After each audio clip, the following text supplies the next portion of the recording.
What's this? A letter for me. Welcome to another episode of Remember the Great Sports Through the Mail Thursdays. Today I'm going to share with you 3 recent returns of players that I got back in the mail and basically profile their careers and tell you about their careers in baseball. And one of these is one of my favorite players growing up as a kid. And when I get to him, I'll save him for last. You'll know who I'm talking about. And if you grew up in the 1990s, you will definitely remember this guy. So let me tell you about my first return. And that first return is from former New York Mets pitcher Terry Leach, along with the Kansas City Royals there. But Terry Leach signed 404, as you can see, this 1982 Topps. He's the first to sign. I've seen Ron Gardenhire be a pretty good signer through the mail, so hopefully I'll be able to send that to him and ask him to sign that. And I know Tim Leary kind of signs off and on, so I might be able to complete this whole card, and we'll go from there. So, all right, let me tell you about Terry Leach and his career in baseball. Leach was born in Alabama, and he actually played his college baseball at Auburn University and was originally drafted by the Boston Red Sox in January of 1976. He then decided not to sign a pro contract and actually signed with an unaffiliated team called the Baton Rouge Cougars of the Gulf States League, which that definitely does not exist anymore. With the Cougars, he was 2-0 with a 6.16 ERA in 5 games. A year later, he signed with the Atlanta Braves as an undrafted free agent. With the Braves minor league system, the Greenwood Braves, Leach went 3-2 with a far more respectable 2.55 ERA in 1977. Leach went 19-23 as a minor leaguer in the Braves farm system when he was released by the Braves on July 23, 1980.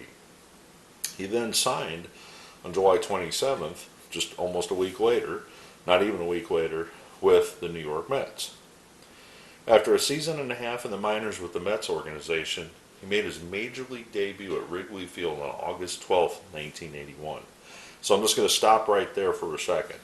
This is a guy that was drafted, did not sign out of college, and then played independent league ball, basically, got picked up by the Atlanta Braves, was released by the Atlanta Braves after spending time in their minor league system, and then after being picked up the next year, or that same season by the Mets, he was in the major leagues. I mean, talk about a pathway to the major leagues, and we'll talk about that a little bit more here in a second. Making his major league debut on August 12, 1981, with the Mets leading 4-2 over the Chicago Cubs, Leach surrendered a 2-run home run to Mike Lum, tying the game. The Mets, however, came back to win the game in extra innings at 7-4. Leach made only one start with the Mets in 1982. It was, however, one of the greatest pitching performances in franchise history. Rick Ownby was scheduled to start on October 1st, so second to last game of the season. He formed a blister on his hand, and Leach stepped in his place that day. Leach wound up tossing a 10-inning one-hitter against the Philadelphia Phillies that day, with his only hit being given up in the 5th inning, which was a triple. Despite ending the 82 season on a high note, Leach spent all the 1983 season in the minors. At the end of the season, he was dealt to the Cubs for 2 minor leaguers. At the start of the 1984 season, he was dealt back to the Atlanta Braves for another minor leaguer. A month later, the Braves released him, and the following day he re-signed with the Mets. So the Braves picked him up again. After he'd been in the major leagues, they released him again without him pitching in the major leagues for him. And then he went back to the team that he originally got traded for, to the Cubs. In 1985, Leach split the season between the Mets and their AAA affiliate, the Tidewater Tides. It was essentially a minor leaguer again in 1986, making only 6 appearances with the Mets during their World Championship season. Leach did not allow a run in spring training in 1987, but still was cut the final week of the season to be sent back to the minors. However, Dwight Gooden's stint on the DL, coupled with Bob Ojeda's being out for a season-ending surgery, opened a spot in the rotation for Leach. Leach responded with an 11-1 record, including 10 consecutive wins that year in 1987. Pitching exclusively out of the bullpen again a year later, Leach went 7-2 with a 2.54 ERA and 3 saves. So in June of 1989, the Mets decided to trade him to the Kansas City Royals. He went 5-6 with the Royals that year, with his one and only season with the franchise. So that's him as a Royal right there. He was released during spring training in 1990 and caught on with the Minnesota Twins. In 1991, he would make his second trip to the postseason while with the Twins and made 2 appearances in their World Series victory over the Atlanta Braves. He would make a total of 105 regular season appearances in just 2 years with the Twins, posting an ERA of 3.2 and 3.61 during that season. Despite that, Leach became a free agent after the World Series championship and signed with the Montreal Expos. The Expos decided to cut him loose during spring training, and he then wound up signing with the Chicago White Sox. Well, with the White Sox, Leach was 6-5 with a 1.95 ERA for that year in 1992. He split 1993 between the White Sox and their AA and AAA affiliate. He was then released in spring training in 1994, and strike-shortened season, a year away, he retired after he tried to make a comeback with the Tigers in 1995. So, in total, talk about a strange journey to the major leagues. Leach actually wound up with 38 wins and 27 losses with a 3.15 ERA, appearing in 376 games as a pitcher, mainly as a relief pitcher, and had some immaculate seasons. Now, something to note about Terry, he's one of those 3/4 kind of submarine pitchers, and you can kind of see in that picture there, he's with his follow-through, you can see how his pitch is kind of unique to others, that he's kind of got that sidearm delivery or whatever. But, talk about a guy that had a unique journey to the major leagues. And as a matter of fact, he actually wrote a book. His book is titled Things Happen for a Reason, the True Story of an Itinerant Life in Baseball. So, I have not had a chance to read that. Definitely, if it's out there and you see it, grab it. It might be a very interesting story to read. And we will move on to the next return. Alright, so this next one is postmarked from Milwaukee. And it actually has a note included in it. It looks like a printed note. And I'll show that to you in a second. And that is from former Team USA silver medal winner Don August on 1. His second as a Brewer. A minor league card I happen to have of him as a Brewer. And a 1989 Fleer as a Brewer. So let me tell you about Don August and his career in baseball. So Don August attended Chapman University, where he's a Division II All-American pitcher. Chapman, located in California. He was noticed, and he actually garnered a spot on the 1984 Team USA Summer Olympics team in Los Angeles. He was then drafted 17th overall by the Houston Astros in that same year in 1984. He spent just 1 year in the Astros minor league system before being traded, along with fellow pitcher Mark Knudson, to the Brewers on August 15, 1986, in exchange for veteran pitcher Danny Darwin. His first full year in the Brewers minor league system, he posted a 10-9 record in 28 games.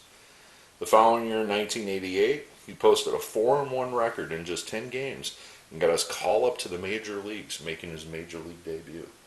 August would pitch on June 2nd, 1988, in his first ever major league game.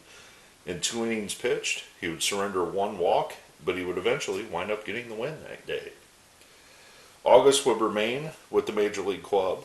He would wind up starting 22 games for them in that 1988 season, posting a 13-7 record with a 3.09 ERA.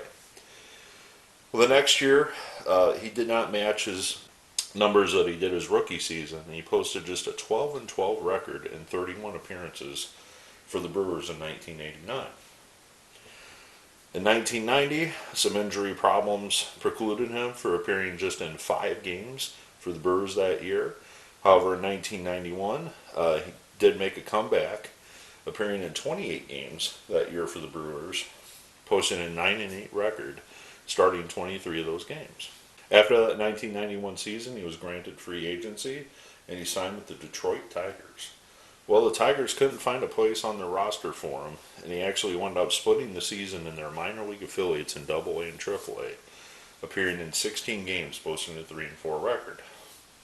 He would then go from the Indians in 1993 to the Padres in 1994, the strike shortened season, and then the Pirates in 1995, bouncing around at their various locations in the minor leagues, never getting a shot at the major league roster. He would then go overseas after his time in the Indians, Padres, and Pirates systems, pitching in Taiwan and Italy. He retired from playing in 1996, but continued to coach overseas until the early 2000s. So August returned from international coaching, and he actually is very active on the internet, on X, formerly known as Twitter, and he sent this little note.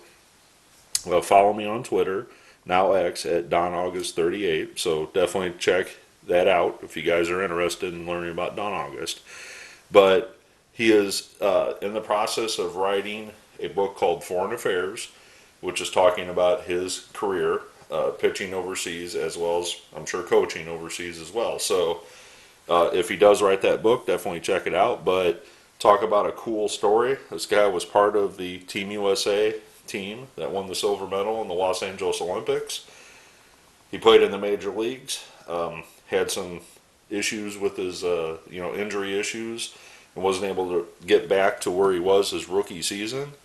However, he did have, a pretty good career in the major leagues those few years that he was there, and then went over to play internationally, and then liked what he saw, I guess, because he decided to coach there after that. So, thank you very much, Mr. August, and definitely take a look at that Twitter account if you guys get a chance, and we'll move on to the final return. All right, so this next return is probably one of my favorites. Growing up as a kid. If you guys collected baseball cards back in the 90s, especially 1990, you're going to know who this is when I show it to you.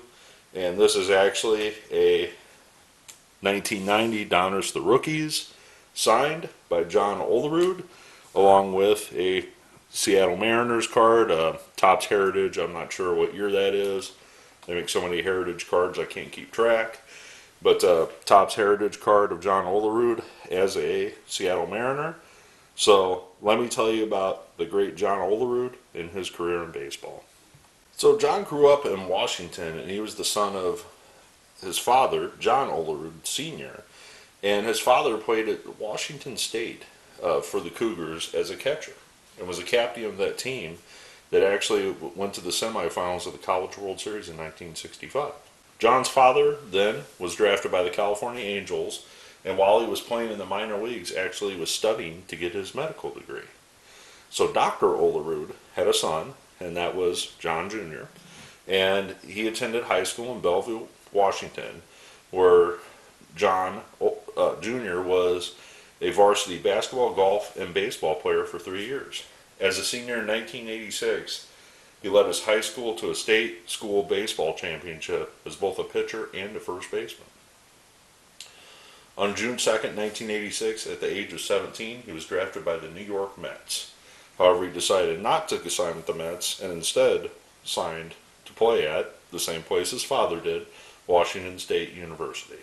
Like his father, Olerud played baseball for the Washington State Cougars in Pullman under Coach Bobo Brayton. As a true freshman in 1987, he batted .414 with 5 home runs and 20 RBIs. As a pitcher, he went 8-2 with a 3.0 ERA and was an All-American. In 1988, it only got better for Olerud. He batted .464 with 23 home runs and 81 RBIs with 108 hits, and as a pitcher, posted an undefeated record of 15-0 with a 2.49 ERA and 113 strikeouts. He was a consensus All-American as both as a first baseman and pitcher, and was named the Baseball America College Player of the Year. Due to a medical issue that he suffered, he had a brain aneurysm, which is what actually while he wound up wearing the batting helmet while he played the field to protect his head, he actually started using the batting helmet while on defense in 1989. He returned to action with the Cougars in mid-April, and he hit .359 with 5 home runs and 30 RBIs in 78 plate appearances. On the mound, however, he posted just a 3-2 record with a 6.68 ERA. So after his brain aneurysm, John wasn't really the pitcher after going 15-0 the year before and posted just a 3-2 record. In June of that year in the '89 draft, John slipped all the way down to the 3rd round and was selected by the Toronto Blue Jays. So imagine this, probably because of his health condition, people really wanted to stay away from, probably drafting John in the 1st round, even though this guy was the consensus All-American his sophomore year as a pitcher and a first baseman in college baseball. So John at first was not planning on signing with the Blue Jays, and he actually wound up going to play summer baseball in the Alaskan League. Well, the Blue Jays gave him an offer he couldn't refuse with a large bonus, and that he decided to forego his senior season at Washington State. So that found John as a directly to the majors signee.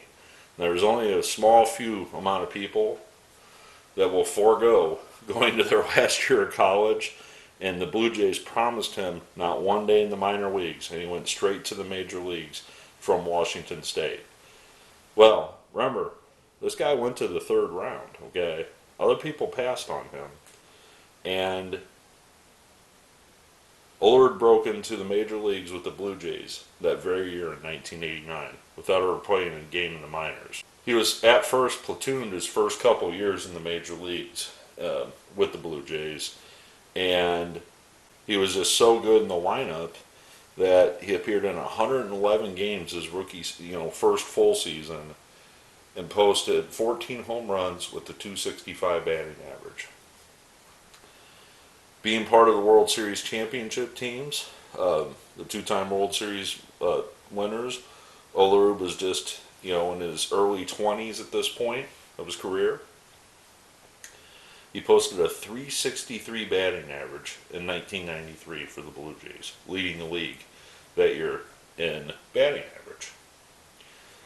Olerud would play a total of 8 years for the Blue Jays, and then he was traded to the team that originally wanted to draft him way back when, if you remember, in 1986, the New York Mets. So he would play his first year in 1997 with the Mets. He would spend 3 years with the Mets, again putting solid numbers up. We would play superbly in the field. His fielding percentage was great. And then after his contract with the Mets was up, John decided to move back as a free agent, to his home state of Washington with the Seattle Mariners. So John would spend ages 31 through 35 with the Seattle Mariners, so basically 2000 to 2004, before the Yankees decided to make a push for him to trade him. The Mariners decided to trade him to the New York Yankees on August 3rd of 2004 to go for a playoff push. The Yankees did not wind up winning the World Series that year in 2004. That was the year the Red Sox won. And John would actually wind up signing with the Boston Red Sox after that season. John was 36 years old at this point, had already spent 16 years in the major league, 17 total. And as a part-time player for the Boston Red Sox, at age 36, he posted a .289 batting average in 87 games with the Red Sox in 2005. In total, John played parts of 17 years in the majors.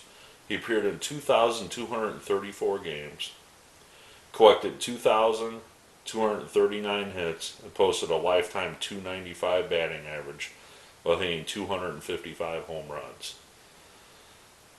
But one of the things that he's most well known for is he was the one that wore the batting helmet while he played first base.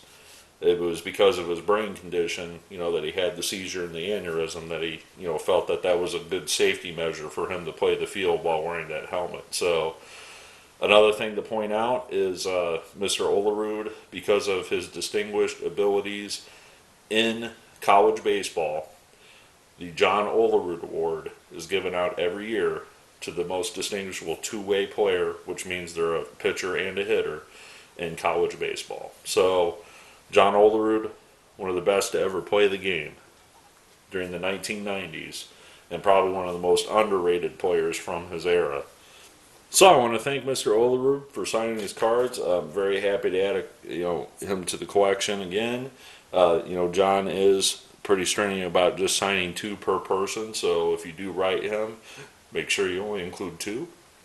I want to thank Mr. August for signing the Team USA cards, or card, I should say, that I enclosed, and also signing a couple extras, including the minor league card that I have there. I want to thank Mr. Leach for signing his cards as well from that 1980s era. Kind of covered that one up there a little bit. And I want to thank you for taking the time to watch this video. Hopefully you'll be seeing this top one up here again in a future episode with Ron Gardenhire. Like I said, maybe Tim Leary too. I look forward to your comments below, and as always, happy collecting.